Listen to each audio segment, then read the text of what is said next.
All right, we're here at the third annual Roof Process Conference. Please tell people who you are, what you do, and how long you've been doing it. My name is Kylie, and I work for the Catch-All. I've been with the Catch-All a little over a year, and I mostly just come to the trade shows to help Chris and some of the other team members out.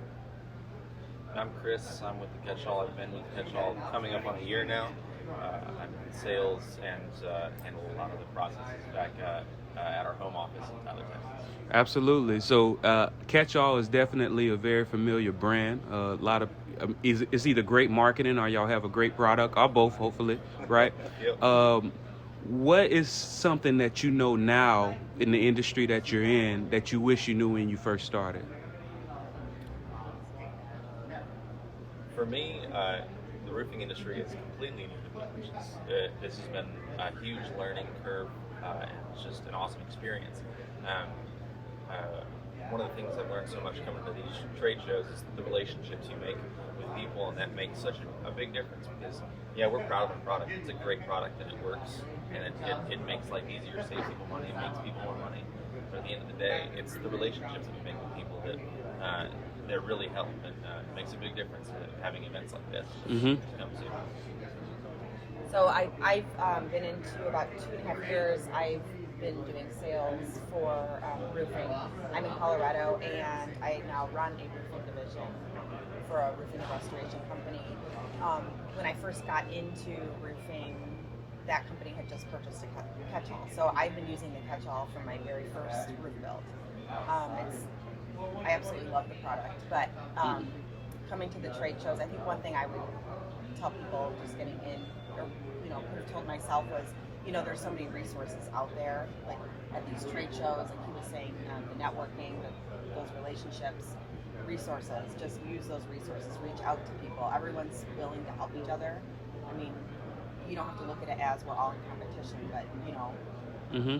talk to people. Like use those, the network that we create. Talk to people and ask questions and learn from people. Get your mentors and Mm-hmm.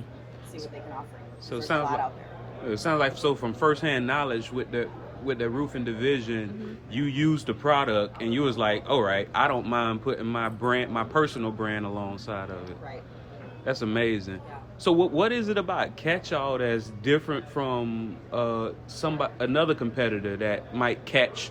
Because it seems like what your product does is it catches the nails and the shingles falling off the roof. But why won't nobody just get a blue tarp? Well, a big thing about this product, and you can definitely attest to this using it firsthand, is that it's a breathable product, and you're not going to worry about burning up grass. We're based out of East Texas, so I mean, it's 100 degrees in the summer regularly.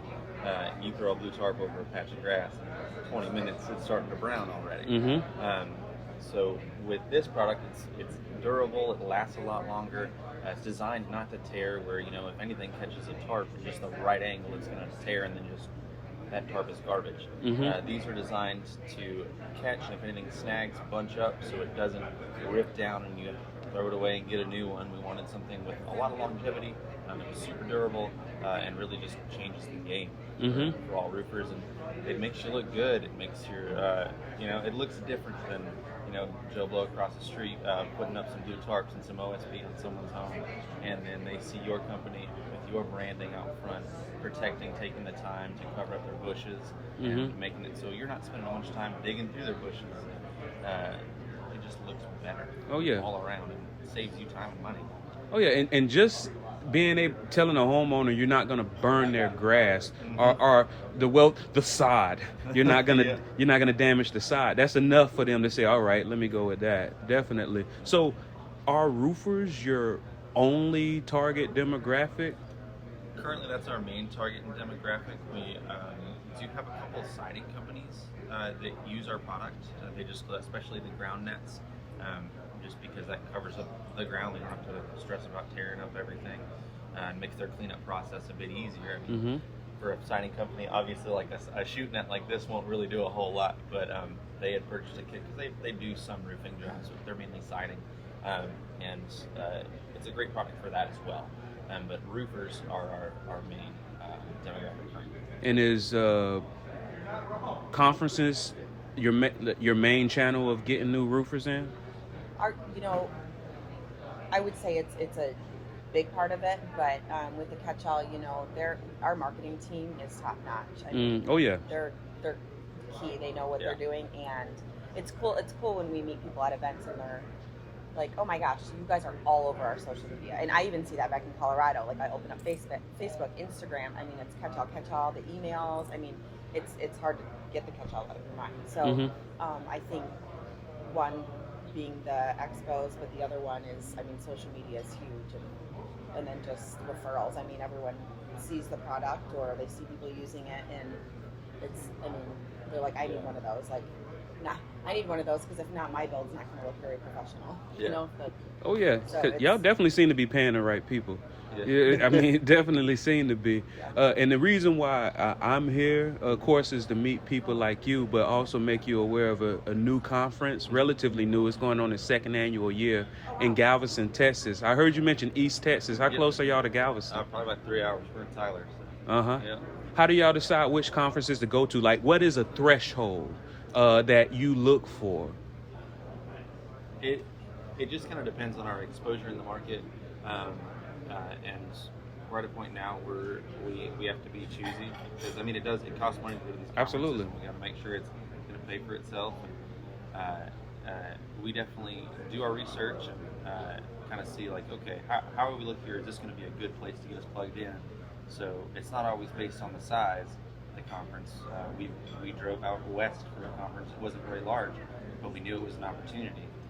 Because we're not super exposed in that market, and getting people out there to see our product is huge. Down along the coast, I mean that's something we definitely, I'm sure, be interested in. Oh yeah.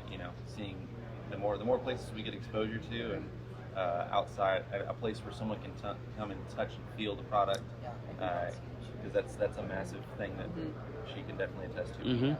We see a lot of people come up, they want to touch it and feel it because they see our ads.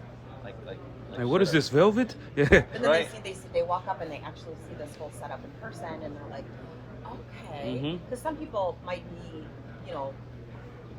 a little bit familiar with the product, but they aren't quite maybe understanding the whole, focus and what it actually does. But when they walk up and they see this, we have the whole home here and everything, and so it's the setup with the chute and some of the ground nets. I think that just gives them that more of a visual, and then they're like, I get it now. Oh yeah, because outside looking in, I'm gonna be honest, it just seemed like just an alternative to a tarp. But like you said, if you have somebody who's used it firsthand, such as yourself, and somebody like yourself who's just been involved in the company at the time that you've been, then that referral of somebody saying, all right, you should use catch-all is usually what it takes for somebody to switch from what they were used to. And that's why I see why this conference makes sense for y'all, because even if y'all just get the attention of one roofer, how many jobs is that? And then how about 2 roofers? How about 3 roofers? How about 4? The reason why I think maybe whoever makes the decisions for catch-all might want to come by the conference that we're talking about, Policyholder Preservation Association of America, it's usually for public adjusters and attorneys. Okay. And a lot of contractors listen to the opinions of public adjusters and attorneys. With that. I mean, if they can tell, the public adjusters and the attorneys, if they're able to tell the roofing companies, you really should invest in a catch-all, more than likely they're going to listen because they know what they're talking about, and they're in there trying to advocate for the homeowners, the roofing companies. So, and I don't. Their attention would be key too. And I don't really know your margins or how the business model works, but being that if it is an insurance job, I'm assuming this is a premium product, and it's probably a little more on a premium side than another alternative solution. If it's an insurance product and you can show that this is a product that makes sense, even though it costs more, then hopefully the insurance company will pay for it. And it's an easy decision to go catch-all. Exactly. You can try to supplement with insurance companies. About 50 to 60% of the time, I would say people have luck with that. But I mean, it is important. I think you're protecting this property for the homeowner, and I mean, it should be done. It should be a necessity. I mean, it should be required. So, Perfect. but yeah, sometimes you can, with before and after pictures and measurements and as much detail as you can, we see some luck with getting insurance to cover it, which is nice. Oh yeah, it's perfect. And I appreciate y'all time. Once again, please tell people who you are, how they can get in touch with you. My name is Kylie Boucher, and if you want to get in touch with me, it's Kylie at thecatchall.com, KYLIE at thecatchall.com. And I'm Chris. You can always reach me at chris@thecatchall.com. Thank you so much for having a conversation with me.